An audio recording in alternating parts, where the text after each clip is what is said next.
Welcome back to the Webby O'Neill channel match preview, Manchester United versus Real Betis. We've had a listen to Erik Ten Hag's press conference and the words are reset and bounce back. What did you make from his press conference? Well, the press conference wasn't really about Real Betis, and as we expected, it was about that defeat against Liverpool and also questions with Bruno.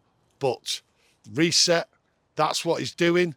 We're going to bounce back. He's confident about it. He spoke with the players. Rashford was there giving his conversation about the Liverpool game, what it was about, bad organisation, bad communication.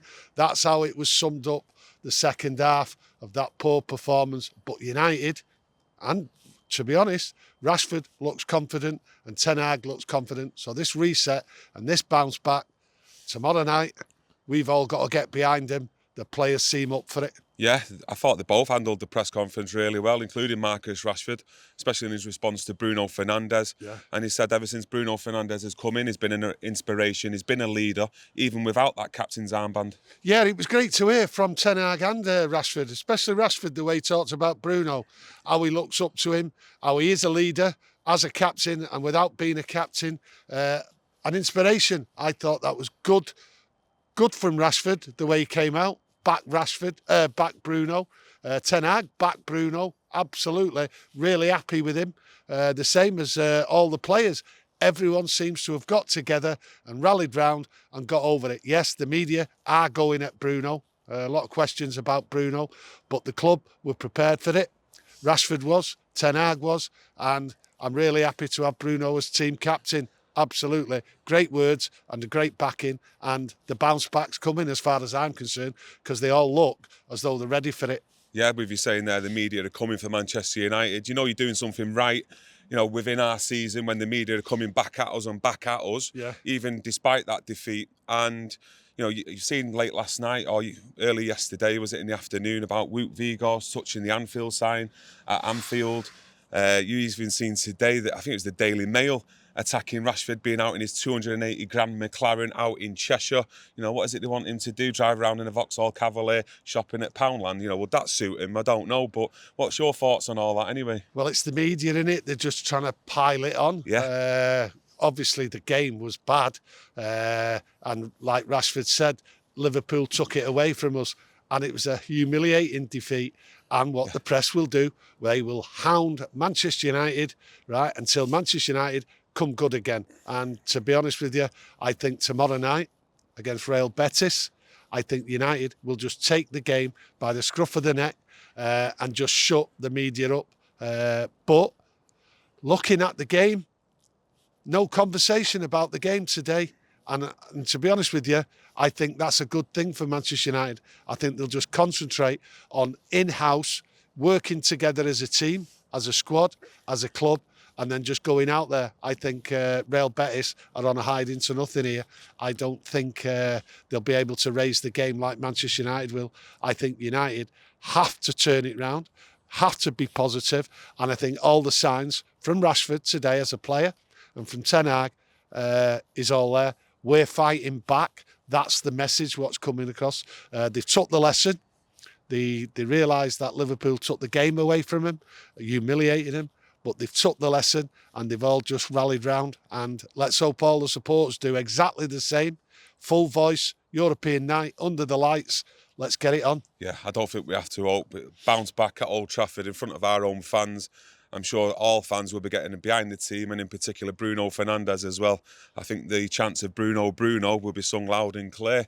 But going on to the game as well, do you think he will field the same team that he put out against Liverpool, or do you think there will be any changes? I think what he has to do is to give everyone a boost. Yes, we can all play bad games. It just seemed a lot of them played bad at the same time. But any player after a defeat like that, or any defeat really, wants to get that bad game out of the way, wants to put it to the side and wants to get on the pitch as quickly as possible.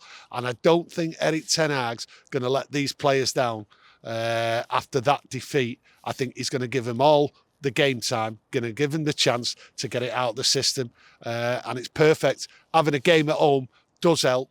Full crowd. And I don't think the players are going to let him down. I think Well, they have to put it right as well through that defeat, don't they? So me personally, I'd like to see the same team that started against Liverpool come out and at least try and start to put things right.